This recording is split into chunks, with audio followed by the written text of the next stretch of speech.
All right, our next session is investment on energy transportation. So this is really literally just the movement of energy. We will have a lot of connection to the vehicle component. It is not the financing of it, but really what's the structure, what's going on, who are the players, what are some new innovative things, what are we doing both locally, regionally, and nationally for all the different types of fuel sources that we are currently engaged with. So with us today, we have Sejal, Miriam, and Mark, and they will be our presenters for this session. And I think first up, Sejal.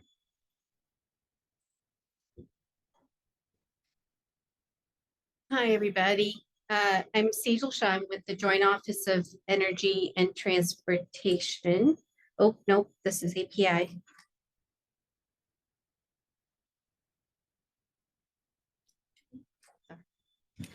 I'll keep going though.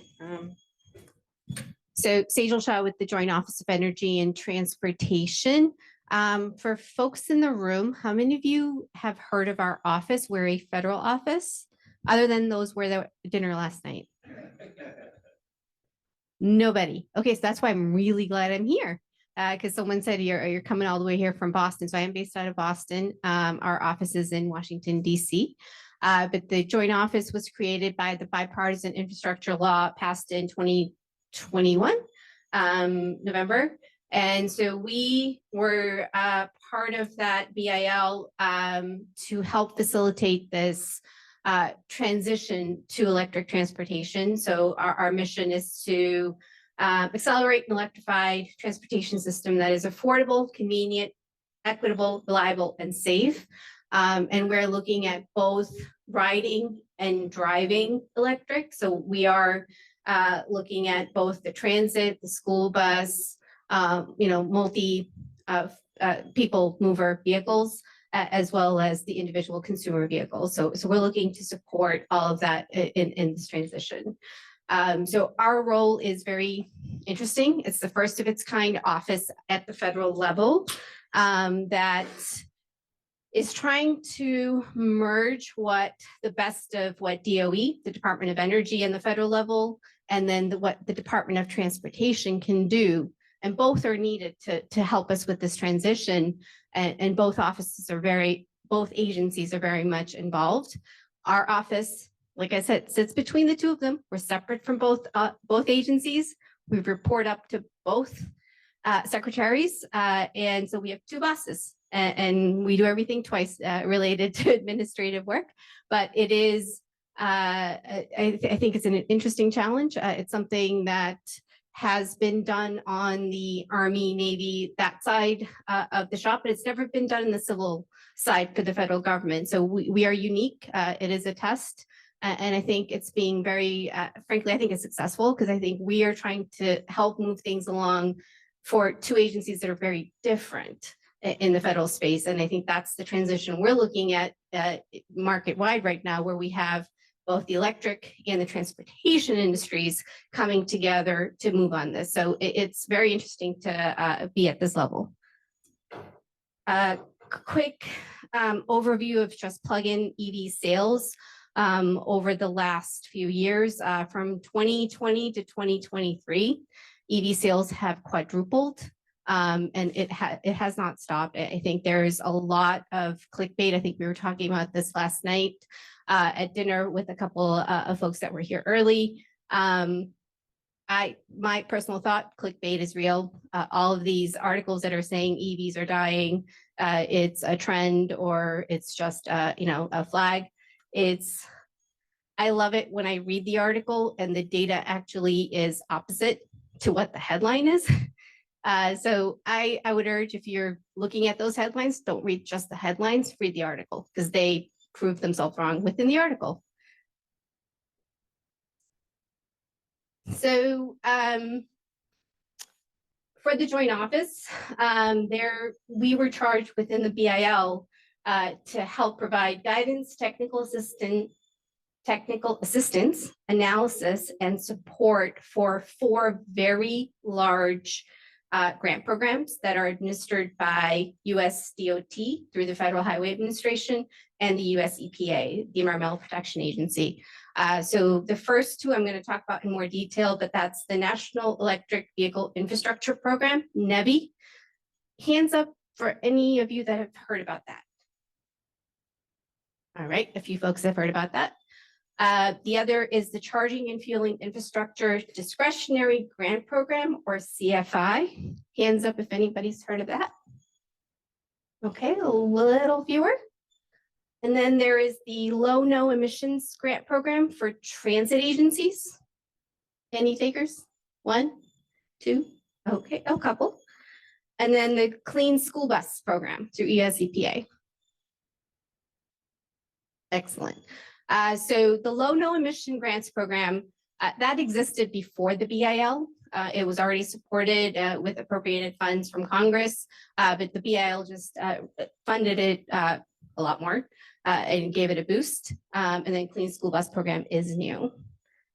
I'm going to go into more details for those, but what I did want to talk about and what Josh and I had talked about was, how does energy related to transportation move and how is it going to impact, right at the skip, sorry.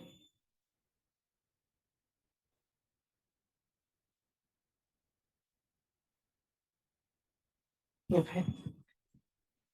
Sorry.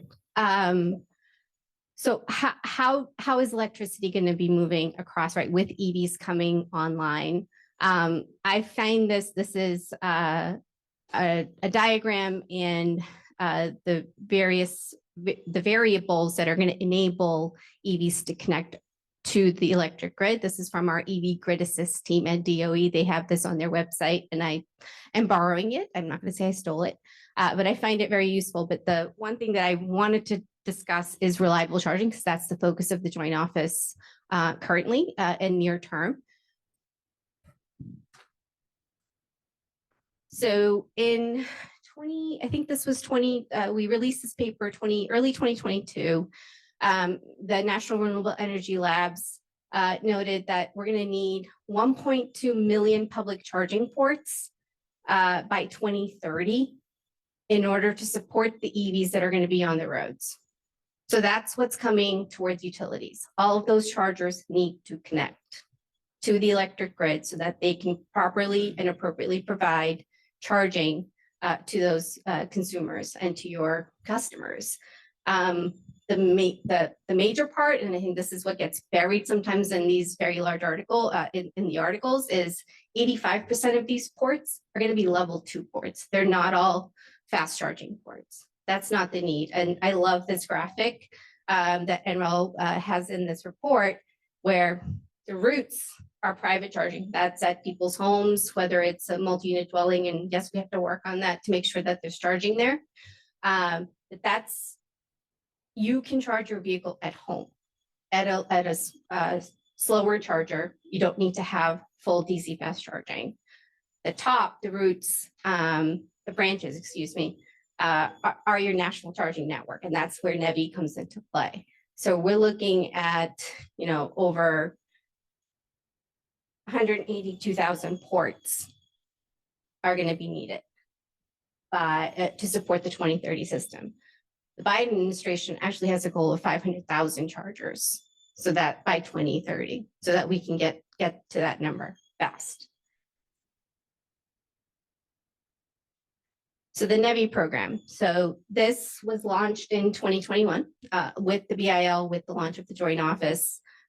This is a program that is, the way Congress ran this is by a calculation, it's formula funding, so that every state received a certain amount of money from this very large pot of money that every state DOT would be responsible to administer to build out the NEVI chargers within their territory. To date, all 52 jurisdictions, so that includes 50 states, District of Columbia and Puerto Rico, have submitted NEVI plans. They have to submit them every year. They get approvals from the joint office, and Federal Highway Administration, and the money is unlocked so that they can start using that.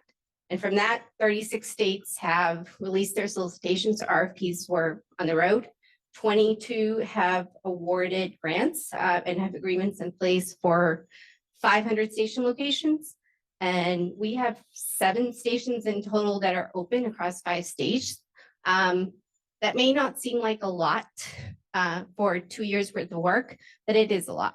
Because what the Joint Office and FHWA did while the states were getting their business in order, as far as how to take the money in, how to get RFPs out, like get themselves built up, is we also release requirements to ensure that when you as a driver go from Missouri to Florida or to Texas or to California, that you're going to be able to get a reliable charge with proper requirements across the NEVI stations that are deployed.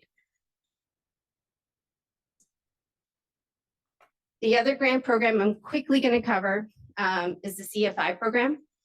So this is a discretionary grant program, meaning that this is money that FHWA holds. And we have seen utilities partner with various applicants to get access to this funding to start deploying funds. So $623 million was awarded in early January this year.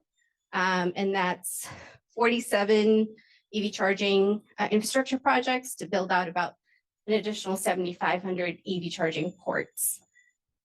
These numbers really don't seem to like put a ding into that 182,000 number that NREL put together, but this is federal funding is to help stimulate with the requirements and with the dollar amounts going in to make sure that these chargers start going in and to help industry and private investments come forward. So the issue and what we're hearing from site hosts, I just had a conversation with my table mate there about how do we connect with utilities? How do we talk to utilities about, okay, where am I going to put this charger? I want to put it right there, but how do I even start that conversation to the point where a charger right now, a DC fast charger, is taking anywhere from 12 to 18 months to install and get operational. So if it's taking that long and site hosts, EVSP providers are pointing to the utility as being the bottleneck, how do we help the utilities move their processes along? Where can we assist? And this is a request from me to the utilities in the room. Please reach out. Let's have a chat about what it is that where the federal government can help you move things along.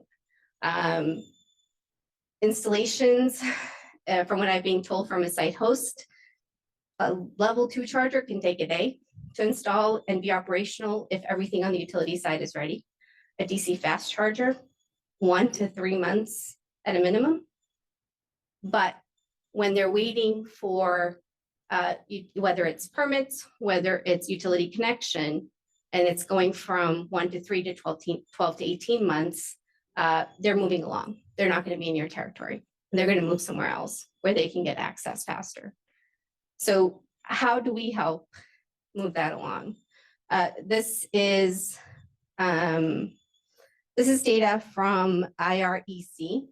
The Interstate Renewable Energy Council did a survey back in 2022 with 6 EV charging station developers. And I skipped ahead, sorry, I forgot I had the slide in here. But showing the data of where level 2 chargers were taking anywhere from 1 day to 6 months. And for a DC fast charger, up to 2 years. And this is without any supply chain issues or any need for grid side upgrades. So if there is a need for distribution system side upgrades, this is even longer. This is just normal service load requests that are taking this long. So what Joint Office has done in partnership with I2X, it's the Innovation, oh God, I'm gonna forget, Innovation Interconnection Exchange at DOE, is this opportunity to help utilities demonstrate queue management solutions, whether it's a tool, a software tool, or a process tool that can help move some of these queues along faster. And so the idea here at the first phase is live right now. What we're asking, we've programmed out how this is going to work across multiple phases with funding and timelines to help test any of these solutions that you have that you would want to test out. And there is a challenge. And I know this is being recorded, but we're not supposed to do surveys, so it's a challenge. And that link will take you to the challenge. It's a couple of questions on what the way we have framed out this innovative queue management solutions program, and we'd love your feedback on it. And then once it is ready to go, once we have the feedback and we can, we are flexible and we'd be able to change it up a little bit, that we could move this into an actual demonstration. So that's what we're trying to do, and we're putting some money behind it if we get the right takers. But we do need you as partners to give us feedback on, does this actually work in the real world? So love for your feedback there. And the slides will be shared, so they'll have the link. The other piece, and how much time do I have? Sorry. So the other piece I really quickly wanted to talk through is, once the chargers are there, whether it's a residential setting or a commercial setting, how are the EVs going to work with the grid, right? They're, in my eyes, they should be a resource, and utilities should consider them as a resource. Whether you're thinking about them helping with load flexibility, right? Like if EVs charge at night and you're helping to take electrons off peak hours, that's a better balance for the grid, more affordable for all customers. And then you could take it to the next level when technology has developed in a few years, where you can have V2G and the vehicles are actually providing juice back to the grid. So I think I just covered some of these managed charging value streams, but I think what I'm looking for and what DOE is looking for is, we need to, and utilities need to, and as part of, I think, the IRP process, potentially, Kayla spoke about it a little bit ago, is how do you start including this potential benefit and resource into those planning processes now, so that it's usable when things are ready.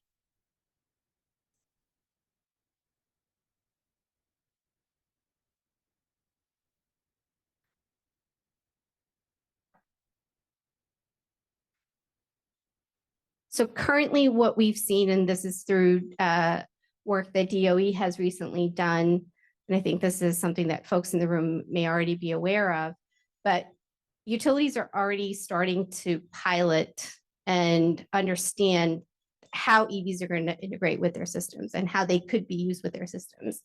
And so these are multiple ways that they've already done it with rates, whether it's a TOU, time of use, or whether it's some sort of a subscription plan, so to move folks off to an off-peak rebate program potentially, or an off-peak subscription time, demand response programs directly. And some of those demand response programs are already testing out V2G with school buses. I already know of one in Massachusetts that a school district there is doing demand response with, I think, one school bus they started with, now they're up to 3. And in their first summer alone, they earned $10,000 through their demand response program by supplying juice back to the grid.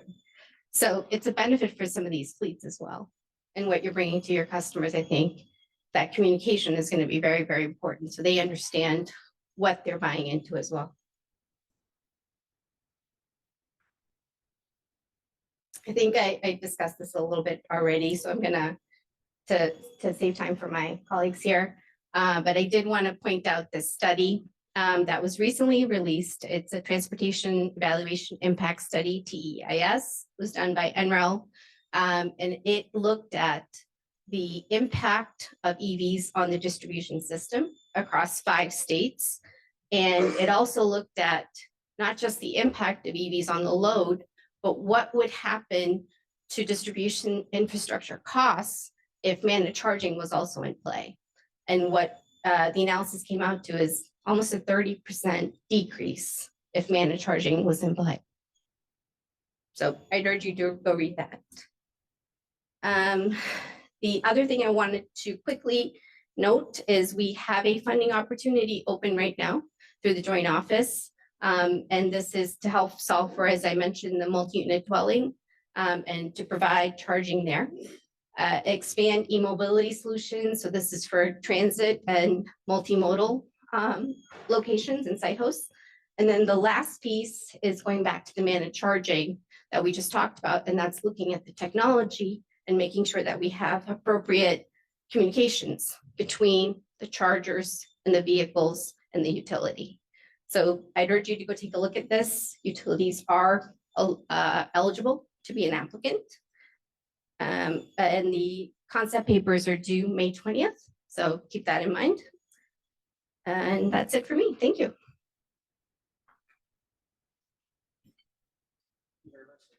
Thank you.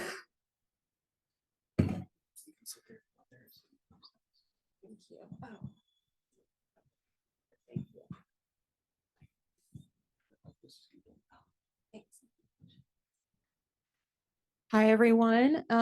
Thank you all so much. My name is Miriam Bouallegue, and I'm here with Metropolitan Energy Center. We are a local nonprofit based in Kansas City.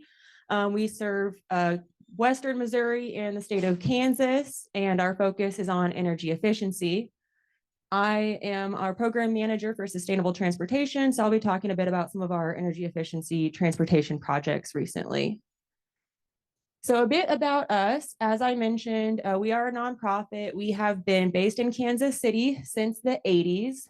So we celebrated 40 years last year. We provide resources, outreach, education, and training. And our goal really is to make alternative, more energy efficient fuels commonplace and accessible and widely used throughout our region. So we are a part of the Clean Cities program, and that is a Department of Energy program. It's been around also for a long time, and there are over 80 coalitions nationwide. So Metropolitan Energy Center hosts the Kansas City Regional Clean Cities Coalition, as well as Central Kansas. So I wanted to start off with a question to see who knows the answer to this or just what your guess might be. If you had to guess how much pediatric asthma has increased in the United States since the 80s when we started, what would your guess be?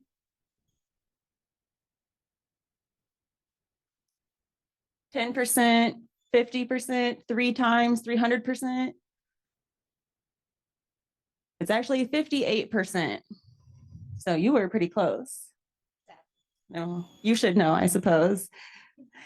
Well, 58% is a pretty large increase. And one thing that we know is that asthma is related to air quality. And in particular, studies have found that diesel particulate matter from all of the trucks and heavy duty vehicles on our street is a contributor to asthma and can cause asthma in people who would otherwise not get it.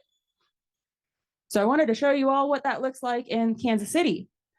So here on the left-hand side is a map of asthma rates in our city, and everything in red there is bad. Those are the areas where we're in the 95th percentile or higher compared to the rest of the United States. On the right-hand side, we can see a map of our diesel particulate pollution in Kansas City.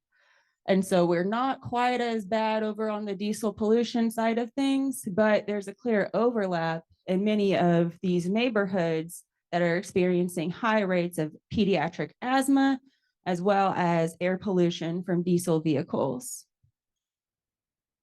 So I want to talk a bit about some of the things that Metropolitan Energy Center has been doing about this. So these are just a few of our projects that we've done around the region. Anyone who has, seen the new Kansas City Airport terminal recently might have noticed the electric buses that is now part of the Kansas City Airport. These electric buses pick up passengers from the parking lots and take them to the airport. And they use inductive charging pads, which is a new technology that has not really been piloted in Kansas City before, but these electric buses will charge as they are loading and unloading passengers just by parking over the pad. So that's a pretty cool feature to check out next time you see our airport. We've also done a lot with the city of Kansas City, Missouri. We've worked with them to convert a lot of their trash truck vehicles to natural gas, those being a significant source previously of diesel pollution in our neighborhoods and for the workers as well. And then we've also worked with the city to help them with their electric vehicle transition. As the city moves towards converting more and more of its fleet to electric vehicles, we've helped them with acquiring the federal grants, mostly from Department of Energy, to help make that transition possible. And then additionally, we have worked with the city to help them refine their electric vehicle purchasing policy, making sure that it is feasible and pragmatic. One of our most recent projects here in Kansas City, you might have seen driving around, is our streetlight EV charging station project. We recently installed 23 electric vehicle charging stations on Kansas City streetlights. These are all curbside in diverse neighborhoods across the city, and these are all level 2 chargers. So as we heard in our last presentation, as we are building out for the electric vehicle revolution, most of the charging stations that we will need will be level 2. And by putting these in neighborhoods, we're giving folks the ability to park curbside, plug in, and do what they need to do and come back to a fully charged vehicle. We've also worked a lot with a local business called Orange EV. They were originally based in Riverside. I think now they've moved to KCK. But they are a producer of electric terminal tractors. And so this is another thing we're very focused on, is the air quality of our workers. And so we want to make sure that the folks who are working in these yards, these distribution centers, are not experiencing excessive diesel air pollution from the vehicles in the yards. And so we've worked with a number of different organizations to replace those with electric. We've worked a lot with Johnson County. We worked with them on one of these vehicles at their wastewater treatment facility. We've also worked with a number of private organizations, private companies in Johnson County and elsewhere. So with the city of Olathe, they have been one of our greatest partners in terms of number of projects to date, along with Kansas City.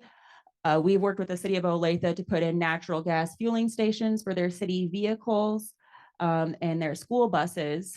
And then most recently, we worked with the city to put in solar powered charging stations. And these charging stations, for anyone who lives in Olathe or travels through Olathe, these are free to use. And they are at various community centers and parks throughout the city. We also, as we heard on our last presentation, we have to be mindful of the folks who need to use their electric vehicle to travel across country, road trips, building out that network. And so we've worked a lot with 24/7 travel stores, a fuel retailer that has a lot of locations along I-70 and just across Kansas. So we have built out fast charging on Kansas highways along I-70 and I-135. We have now completed installations in Colby, Wakini, Abilene, and Maple Hill. So that I-70 corridor is getting pretty built out. And then additionally, with 24/7 travel stores, we're co-locating the electric vehicle charging stations with biodiesel fueling, which is grown and produced in Kansas as well. One of our most recent projects is the EVs in Underserved Markets project. And with this project, we are working on making electric vehicles and charging stations more accessible to some communities that have historically been left out. And so for anyone who is interested, if you look at Evergy has a great map of all the charging stations in our region. You can see that many areas of the region who are not served by Evergy or are not receiving the charging stations may need some financial assistance. And so that's what the goal of this program is.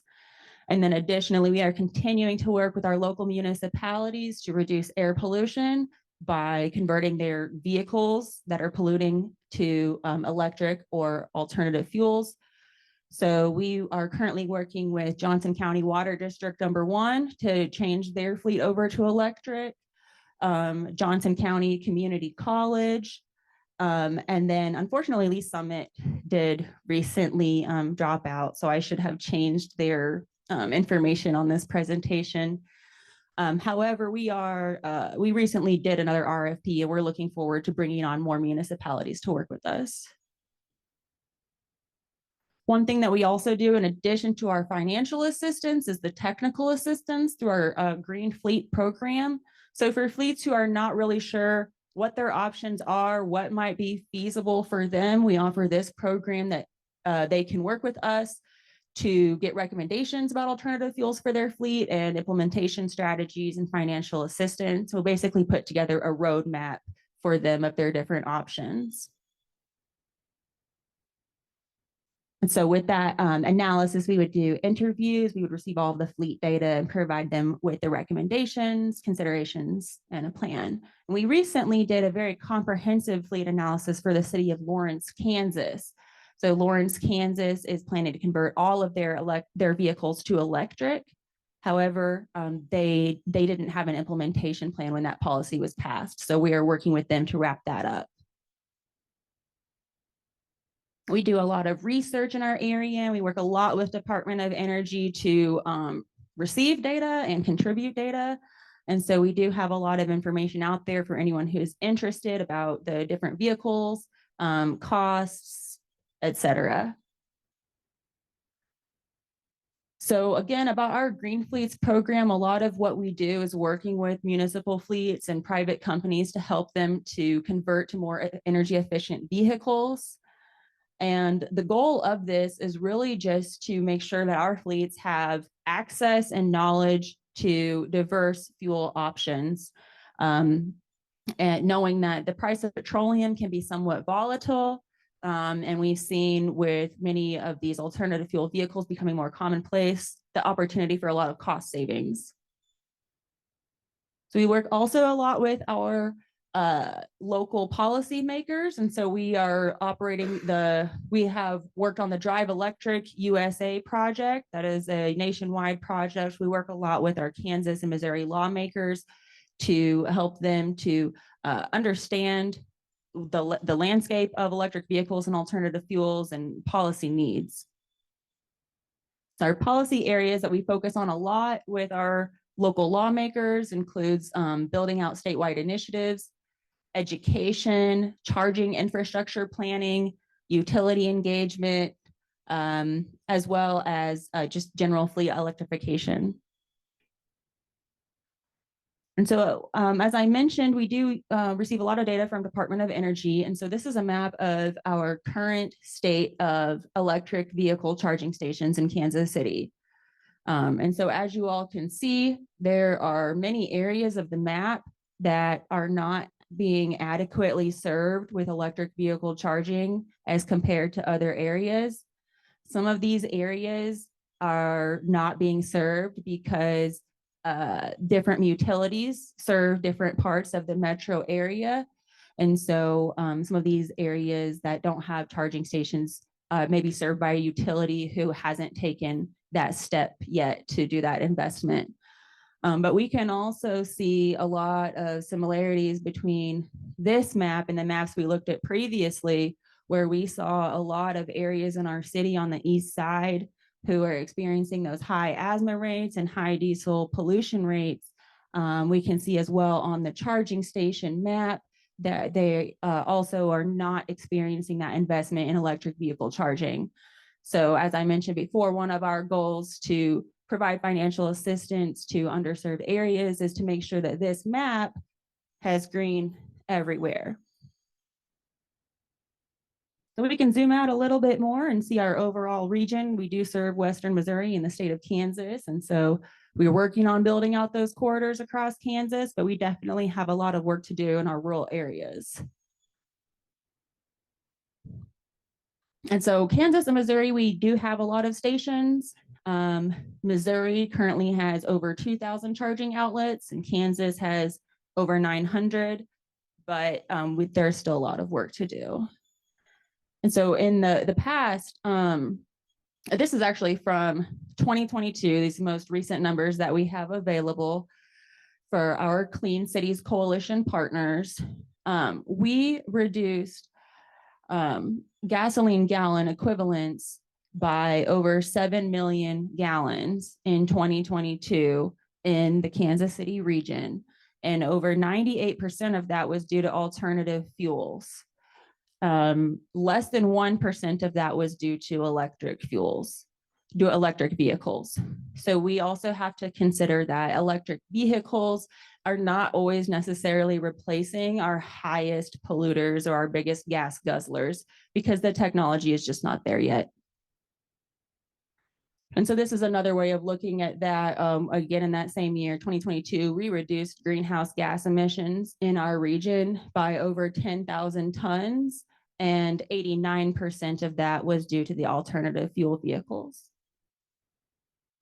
We work a lot with public and private partnerships, so we are always looking for more partners, whether that's government or a local business who is interested in working with us.